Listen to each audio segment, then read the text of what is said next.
급격한 문명과 그리고 과학의 발달을 목격했습니다. 우리가 어릴 때만 해도 동네에 전기가 없었던 집에 허다했고, 그리고 전화기와 TV도 아주 흔치 않았습니다.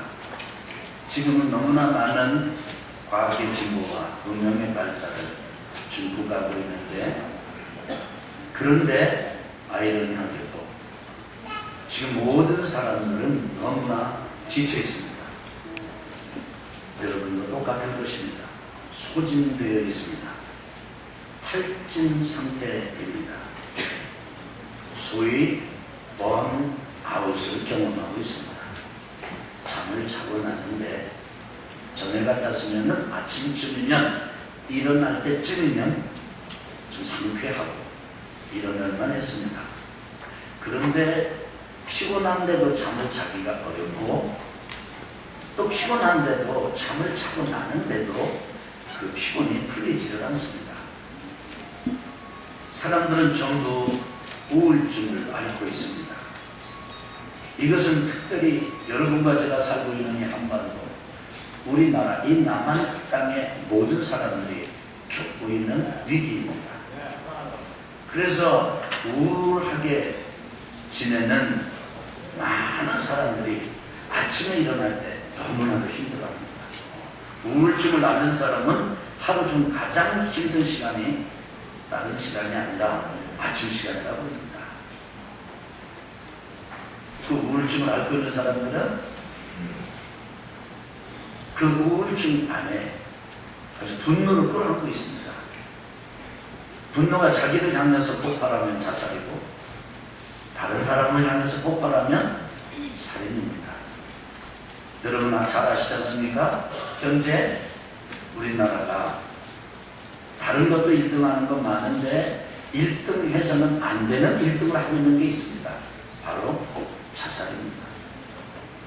엄청나게 많은 사람들이 자살을 하고 있습니다. 실제로 길지 않은 때 인원으로 따지면 도시 하나가, 작은 소도시 하나가 없어지는 것만큼 많은 사람들이 자살하고 있습니다. 왜 그렇습니까? 삶이 풍성하지 않아서 그렇습니다. 생명이 없어서 그렇습니다. 아무리 어렵고 힘들어도 그 속에 생명이 충만합니다. 그래서 겉으로는 별로 가진 게 없고, 그 다음에 모든 여건이 힘들고 고통스러워도 그 속에 생명의 충만함으로 인한 풍요로움이 있으면 모든 걸 이길 수 있습니다. 극복할 수 있습니다. 그런데 지금 그것이 어려운 시대가 됐습니다. 사람들은 말합니다. 잘 살게 됐다고. 그런데 속에서는 또 절규가 있습니다. 죽겠다. 볼만하기는 살만한 세상입니다. 들여다보면 죽을 것과 같은 그런 고도, 소외, 그 다음에 외돌아진 마음들, 이런 것들이 심각합니다. 겉으로는 멀쩡한데 속으로는 골마 있습니다. 저는 우리 교회가 그런 세상 사람을 향해서, 혹 이 중에도 그런 분이 계시다면 그런 분을 향해서 진정한 의미에서 삶의 의미와 희망을 주는 교회가 되기를 기도하고 있습니다. 그리고 그것을 목표로 삼고 있습니다. 여러분, 오늘 아침 어떠십니까? 삶의 의미와 희망이 충만하십니까? 여러분, 여러분의 삶은 기름지십니까? 여러분의 삶은 풍요로우십니까? 아니, 여기 말고요, 여러분의 삶이 진짜 풍성하십니까? 풍성하기를 주님으로 축원합니다. 어떻게 하면 여러분과 제가 이 세상에 사람으로 태어나서 정말 사람답게 사는 것 같이 한번 살아볼 수 있겠습니까? 제대로 살아볼 수가 있겠습니까? 야, 더 정이 없다. 난 더 바랄 게 없다. 더 기대가 없다. 나는 이만큼 살았으니 살아봤으니 난 정말 감사하다. 아니 좀 피폐하고 그 다음에 이렇게 타락한 그런 점에서 말고요, 정말 건강하고 정말 기쁘고 정말 감사하고 한평생 살고 나서 너무 감사하다, 이렇게 고백할 수 있는 삶을 살려면 어떻게 해야 됩니까? 저는 오늘 가장 근본적이면서도 기초적인 이야기를 여러분과 함께 나누고자 합니다. 풍요로운 삶은 여러분과 제가 예수님을 믿을 때 일어납니다. 오늘날 사람들이 전부 도둑맞은 게 있습니다. 기쁨을 도둑맞았고, 가부사를 도둑맞았고, 행복을 도둑맞았고, 그리고 발급을 도둑맞았습니다. 그런데 도둑맞은지도 모르고 도둑맞았습니다. 다른 물건은 그대로 있습니다. 그런데도 도둑맞은 심정으로 삽니다. 기쁨을 빼앗겼습니다. 사랑하는 형제 자매 여러분, 여러분과 제가 혹시 지난 한 주간 살면서 그거 다 도둑맞고 지금 오지 않으셨나요? 그런데 그 잃어버린 기쁨, 잃어버린 감사, 잃어버린 행복 어느 때 오는가? 그것이 왜 우리에게서 사라졌는가? 죄 때문에 사라졌고, 죄 문제를 해결받을 때 그것이 회복이 됩니다. 그런데 그 죄 문제를 누가 해결했습니까? 누구도 해결하지 못했는데 하나님의 아들 예수님께서 해결하셨습니다. 하나님이시면서 이 땅에 우리의 몸 육신을 입고 오셨습니다. 그리고 십자가로 가셨습니다. 십자가에서 달려 돌아가셨습니다. 모든 사람은 이 땅에 영화를 누리기 위해 산다고 말합니다. 가지려고, 올라가려고, 그리고 행복해 보려고 산다고 합니다. 예수님은 그렇지 않으셨습니다. 예수님은 아예 죽으러 오셨습니다. 근데 왜 죽으러 오셨는지 아십니까? 죄 때문에 기쁨과 감사와 사랑됨을 도적질당하고 저주와 흉악한 결박과 매듭에 묶여있는 사람들을 구원해 주시려고 그 이름, 그 의미를 담고 예수님 이 땅에 오셨습니다. 이름을 예수라 하나, 저가 자기 백성을 자기 죄에서 건지실 자이시다. 예수님의 출생에서 하나님이 보내신 천사가 일러준 말씀입니다. 여러분과 제가 죄 문제를 해결받고, 여러분과 제가 인생의 기쁨과 풍요와 제대로 된 생명을 회복하는 일은 다른 일 없습니다. 외길입니다. 첫 번째입니다. 마지막입니다. 두 길이 아닙니다. 한 길밖에 없습니다. 예수님을 믿어야 합니다. 예수님을 믿으면 죄가 용서받습니다. 죄가 해결이 됩니다. 죄가 깨끗해집니다. 죄로부터 자유로워집니다. 죄를 이기게 됩니다. 이렇게 힘주어 말씀을 드리면 많은 분들이 이렇게 얘기합니다. 무슨 소리? 예수 믿는다고 어떻게 죄를 이겨? 예수 믿었는데도 나는 못 이겼는데, 다른 사람도 못 이기던 걸, 다른 사람들이 그저 그렇게 살고 있던 걸 나는 속시원한 걸 보지 못했어. 죄를 이기는 용사를 난 본 적이 없어. 그렇게 말하는 분들 많습니다. 그런데 그것은 여러분의 경험, 우리의 경험일 뿐이지 하나님께서 약속하신 것은 다릅니다. 하나님께서 약속하신 것은 여러분과 저의 죄를 우리 주님 예수님께서 십자가에 달려 돌아가심으로 용서해 주셨다는 것입니다. 그리고 그 예수님을 믿을 때 여러분과 제가 그 죄로부터 용서를 받는다는 것입니다. 용서로 그 죄로부터 해방이 된다는 것입니다. 죄와 상관없는 삶을 살게 된다는 것입니다. 우리가 실제 경험하는 것과 하나님의 약속은 다릅니다. 이때 여러분과 제가 누구의 약속, 누구의 경험을 붙잡으시겠습니까? 붙잡아야만 합니까? 하나님의 약속, 하나님의 경험, 하나님의 은총을 붙잡아야 합니다.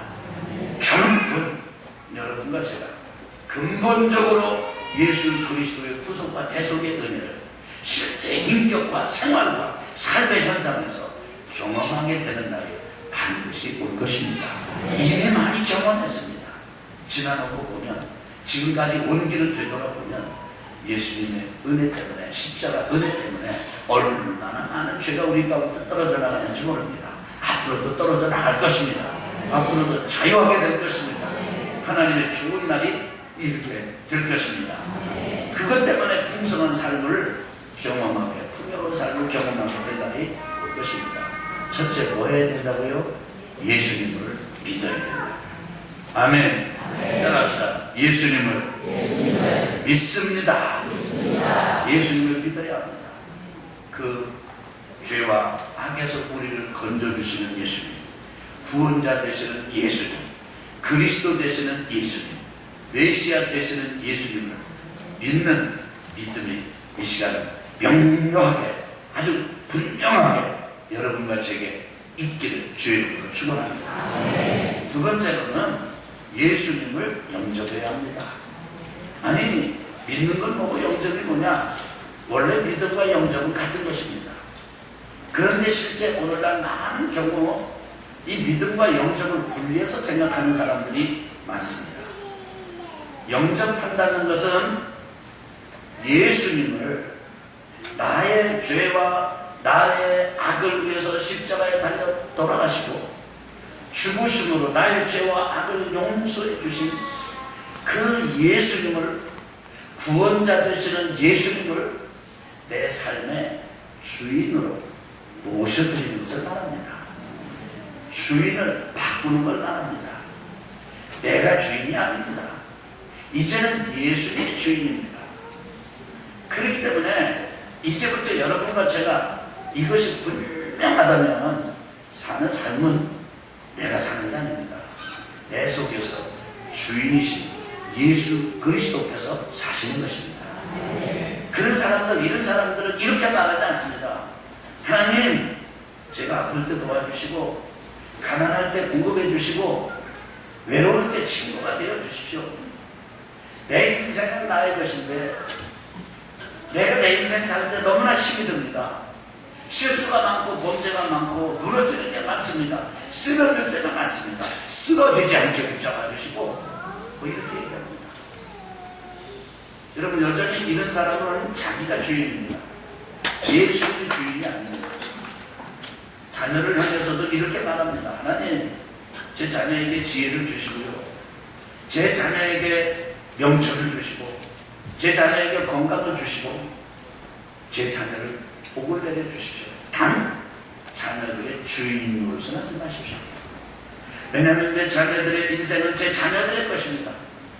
그래서 제 자녀들이 살아갈 때 하나님의 도움을 입어서 자기들의 인생을 꽃피우도록 하는 것을 내가 보고 싶습니다. 어쩌면 이런 사람들은 믿는다고는 말할 수 있을지 모르나 예수님을 주님으로 영접했다고, 주인으로 모셔들었다고는 말할 수 없는 사람들입니다. 여전히 믿는다고 하지만은 삶의 주도권과 주권과 주재권을 자기가 틀어주고, 그저 예수님은 차를 타고 갈 때 운전석에 옆에 있는 조수석에 앉는 조수 정도, 돕는 헬퍼 정도, 길을 모를 때 안내해주는 그런 안내자 정도, 뭐를 어떻게 결정해야 될지 모를 때 컨설팅 해주는 컨설턴트 정도로 여전히 나는 주인인지, 예수님은 그저 나를 도와주십시오, 이런 신앙의 태도나 삶의 자세를 가지고 있다면 그 사람은 믿는다고 말은 하지만 그 믿음의 전체 깊은 아주 넓은 뜻은 영접은 하지 않는 사람입니다. 사랑하는 형제자매 여러분 예수님을 믿으십니까? 그리고 예수님을 여러분의 주인으로, 주님으로 모셔드렸습니까? 이제 여러분은 여러분의 것이 아니라 예수님의 것입니까? 그래서 예수님께서 예배 드릴 때도 여러분과 제가 내가 예수님 예배 드리러 왔습니다가 아니라, 예수님 이제 저를 받아주십시오, 제가 예배의 제물이 되기를 원합니다, 드리는 것입니다. 예수님을 믿는다고 하면서도 예수님을 영접하지 않고 주재권을 넘겨주지 않는 사람은 이렇게 말하는 사람하고 똑같습니다. 의사가 있습니다. 누가 있어요? 의사. 이제 약을 처방을 해서 약을 줍니다. 나는 의사, 당신을 믿습니다. 당신은 정확한 의학적인 지식을 가지고 있고 그 지식에 따라서 지금 써야 하는 처방입니다. 저 약이 옳다, 맞다, 좋다는 것도 나는 알고 나는 믿습니다. 그렇지만 먹지는 않겠습니다. 이런 사람은 믿는 것 같지만은 안 믿는 사람입니다. 여전히 자기가 주인인 사람입니다. 만약에 의사 앞에서 환자가 그런 태도를 취한다면 그 환자는 병이 나을 가망성이 거의 없을 것입니다. 또 어떤 사람이 이렇게 얘기합니다. 의사 양반, 나를 귀찮게 하지 말아요. 떼버려 주세요. 나는 약이고 뭐고 나는 사는 게 싫습니다. 당신이 싫어요. 나는 의사, 병원 냄새만 맡아도 싫어요. 의사 소리만 들어도 싫어요. 까불이는 거 힘까만 봐도 기분 나빠요. 건드리지 마세요. 완전 불신자입니다. 신앙생활도 그렇게 하는 사람입니다. 예수님에 대해서 그렇게 대하는 사람 많습니다. 얼마나 많은 사람들이 지금 예수님을 원수시하는지 아십니까? 예수님이라고 하는 얘기를 그저 그럴듯하게 서로 어디 사십니까? 이름 주고받고 이러다가 혹시 교회 다녀보셨습니까? 그러면 약간 경계하는 빛을 띠다가 예수님 이러면 분노를 바랍니다. 건드리지 말라고 얘기합니다. 완전 불신자입니다. 그럼 정말 진짜 믿음, 진짜 신앙, 진짜 구원받은 사람의 특징은 무엇입니까? 의사 선생님에게 고맙습니다. 제가 그 약을 먹겠습니다. 먹는 사람입니다. 환자로 친다면 나을 가능성이 높은 사람이죠. 신앙으로 친다면 그 사람이 거듭난 사람, 구원받은 사람입니다. 저는 오늘 여러분에게 강력하게 도전합니다. 여러분, 저는 여러분에게 10년을 교회 다니셨는지 20년을 다니셨는지 그걸 여쭈지 않겠습니다. 여러분의 직분이 무엇인지에 대해서도 여쭙지 않겠습니다. 저는 여러분이 어떤 학교 수준을 가지고 계신지에 대해서도 여쭈지 않겠습니다. 여러분의 성별도 묻지 않겠습니다. 한 가지 묻겠습니다. 예수님을 믿으십니까? 네. 예수님을 주님으로 영접하셨습니까? 네. 이제 예수님께서 인격과 성품과 삶과 모든 것을 주인이십니까? 네. 저는 예수님을 주인으로 모셔드리고 내가 살고 여러분이 살고 우리가 사는 귀한 교회, 교우 백성들이 되시기를 주님의 이름으로 축원합니다. 네. 감당하시고요. 나의 주인은 이제 제가 아닙니다. 예수님이십니다. 그럼 만약에 내가 그걸 좀 썼으면 좋겠는데 그럼 여러분 어떻게 하시겠습니까? 내어드리는 것입니다. 근데 뻗기면서 내가 주인인데 자비를 베풀어 준다 이런 개념으로 하는 게 아닙니다. 당연히 주인의 것이니 돌려드립니다. 그렇게 하는 것입니다. 이런 사람을 따라합시다. 영접하는 자. 곧 다시 영접하는 자. 곧 그 이름을 믿는 자들에게는 그 이름이 뭐라고 그랬어요? 예수라는 이름, 자기 백성을 자기 그 죄에서 건지신 자다. 그게 예수라고 했잖아요. 그 예수님을 믿고 따라합시다. 영접하는 자. 곧 그 이름을 믿는 자들에게는 믿는 게 영접하는 거로구나. 예수님을 믿는다고 말하는 것만으로는 충분한 게 아니로구나. 예수님을 믿는다고 한다면 예수님을 영접해야 되는 것이로구나. 다시 한번 영접하는 자. 곧 그 이름을 믿는 자들에게는 하나님의 자녀가 되는 권세가 주셨습니다. 권세를 주셨으니 무슨 권세를 주셨다고요? 하나님의 자녀가 되는 권세를 주셨다는 거예요. 왕의 자녀가 됐다는 겁니까? 하나님의 자녀입니다. 대통령의 자녀가 됐다는 걸 말하는 겁니까? 하나님의 자녀입니다. 여러분, 왕의 가족이 됐다는 겁니까? 하나님의 가족이 됐다는 겁니다. 대통령의 가족이 됐다는 걸 얘기하는 겁니까? 하나님의 가족이 됐다는 걸 얘기합니다. 그러니까 이 땅에 있는 그 어떤 가족보다도 엄청난 신분의 놀라운 은혜를 얻게 되는 것입니다. 여러분과 제가 예수님을 믿고 영접하고 내가 이제 예수님 주님이십니다. 그렇게 살면서도 좀 이게 제대로 이 진리를 경험하지 못해서 실제 우리 실생활에서의 경험은 하나님의 가족이 아니고 마치 아주 까짓없는 그런 신분의 사람으로 어둠의 삶을 살고 있기 때문에 하나님의 가족의 영광을 아주 상상하지 못하는 것 뿐이지, 실제 예수님을 믿고 주님으로 영접했을 때 하나님의 자녀가 돼서 하나님의 가족이 되는 은혜는 놀라운 것입니다. 할렐루야. 할렐루야. 그래서 우리가 풍요로운 삶을 나누려면 예수님을 믿어야 하고, 그 다음에 예수님을 주님으로 영접해야 돼요. 그 다음에 내가 하나님의 가족이라는 사실을 경험해야 돼요. 따라서 나는 하나님의 자녀입니다. 하나님의 가족입니다. 우리의 육신은 부모로부터 받았습니다. 부모의 육신이 유한합니다. 한계가 있습니다. 심지어 때로는 우리가 원치 않지만 질병이 있든 유전의 질환을 가지고 있는 부모일 수도 있습니다. 그러면 우리도 그 질병을 가지고 있습니다. 우리도 한계가 있습니다. 왜냐하면 부모가 한계가 있는 사람에게서 태어났기 때문입니다. 그런데 이는 혈통으로나 육정으로나 사람의 뜻으로 나지 아니하고 하나님께로부터 난 자들이니라. 하나님의 자녀가 되는 것, 예수님을 믿고 예수님을 주님으로 영접한 그 사람들, 그래서 하나님의 자녀가 되고 하나님의 가족이 되는 것은 우리 육신의 부모로부터 났듯이 우리의 영이 하나님으로부터 난 자라는 거예요. 그런데 우리의 영은 이렇게 하나님으로부터 태어나면 영원합니다. 왜 영원하냐? 하나님이 영원하시기 때문입니다. 영원하신 분에게서 태어났기 때문에 영원한 것입니다. 그래서 유한한 육신이 부모로부터 받아서 유한한 삶을 살지만, 이런 삶을 사는 여러분과 제가 예수님을 믿고 예수님을 주님으로 영접해서 하나님의 가족이 되면 하나님의 가족이라고 하는 신분은 영원히 변치 않습니다. 죽어도 변치 않습니다. 죽은 다음에도 하나님과 함께 거하게 됩니다.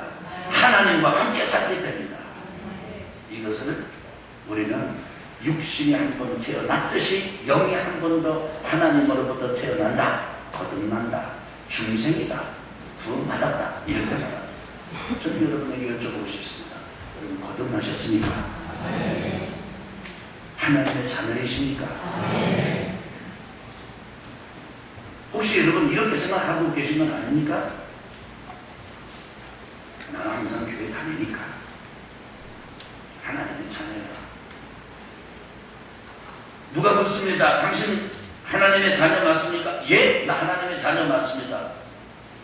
왜 그렇게 생각하십니까? 나는 충청남도 아산시 온천동에 있는 온양온천교회 주일 낮도 나가, 수요 저녁도 나가, 금요일 밤도 나가, 때로 가끔 시동 걸리면 새벽도 나가.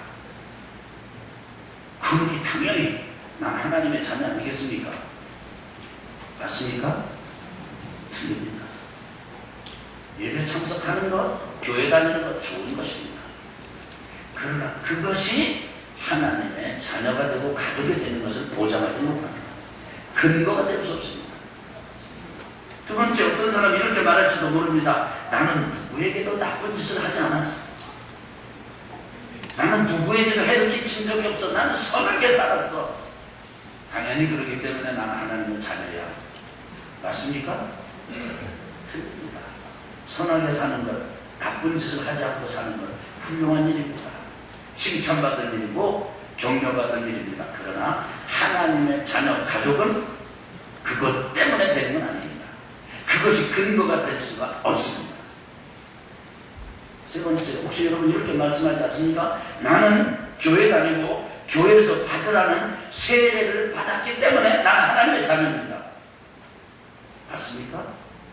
물론 정확한 신앙 고백을 가지고 예수님을 믿고 예수님을 주님으로 영접하고 이제부터 하나님의 가족이 된 삶의 증거로 공개적인 표현으로 세례를 받으신 분들이라면 당연히 그분은 하나님의 자녀입니다. 그런데 몰라요. 심지어는 교회에서 직분을 가지고 있기도 합니다. 여러분 제 얘기 들어보세요. 교회를 한 교회 다닌 게 아니고 여러 해를 다녔습니다. 그래서 세월이 많이 지나서 막 연세가 높아졌습니다. 그런데 그 사람이 붙잡은 것은 만약에 교회 안에 받은 직분이고 그 교회에서 과정에 따라서 그냥 받지 않으면 안 되니까 받았던 세례라면, 뭣도 모르고 받은 세례라면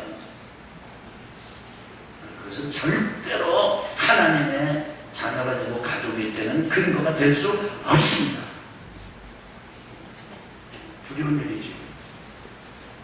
만약에 어떤 사람이 네 번째로 나는 교회 다닐 뿐 아니라 그렇게 아까워하는 돈도 내가 15조를 내고 감상금도 하고 뭐 하면 나는 돈을 푹푹 들였어. 이쯤 되면 나는 하나님의 자녀지. 만약에 그것을 근거로 삼는다면 맞습니까? 아닙니다. 절대로 아닙니다. 좋은 것입니다. 헌금을 하고 아주 유익한 것입니다. 그러나 그것이 하나님의 자녀가 되도록 만드는 근거는 아닙니다. 여러분 정말 거듭나셨습니까? 하나님의 자녀입니까? 무엇이 여러분의 그렇게 고백하고 말하시는 근원입니까? 나는 예수님을 믿습니다. 예수님이 나의 죄와 악을 십자가에서 죽음으로 대가를 지불해 주셔서 저는 그 죄로부터 건져 주시는 분이심을 믿습니다. 이 믿음의 고백이 있어야 합니다. 뿐만 아니라 이 믿음은 무엇까지 포함하고 있는 거냐면 이제부터 나는 내가 내 인생을 사는 게 아니고 예수님을 주님으로 영접해서 이제는 내가 예수님을 따라 살겠습니다. 예수님을 영접하는 것까지 포함합니다. 뿐만 아니라 그렇게 되었을 때 그것이 하나님의 아들이 되고 딸이 되고 하나님의 가족이 되는 그런 은혜 가운데 들어가게 된다는 새로운 신분까지를 확신하는 사람이 되어야 합니다. 다시 한번 더 듣겠습니다. 거듭나셨습니까? 하나님의 자녀입니까? 그렇다면 기대하십시오. 풍요로운 삶을 기대하십시오. 당연히 우리 부모가 가지고 있었던 재산은 부모가 돌아가시면 우리께 됩니다. 여러분이 가지고 있는 것도 염려하지 마세요. 놓고 죽으면 여러분 자녀가 됩니다. 하나님께서 우리 아버지가 분명하시다면 이제는 여러분과 저는 하나님 아버지를 누리면서 살 수 있습니다. 온 우주 만물을 주관하시는 하나님, 그분께서 여러분과 저를 공급하실 것입니다. 풍요로운 삶이 열릴 것입니다. 지금까지 안 됐다고 그것이 반복될 거라고 생각하지 마십시오. 안 됐지만 이제부터 될 것입니다.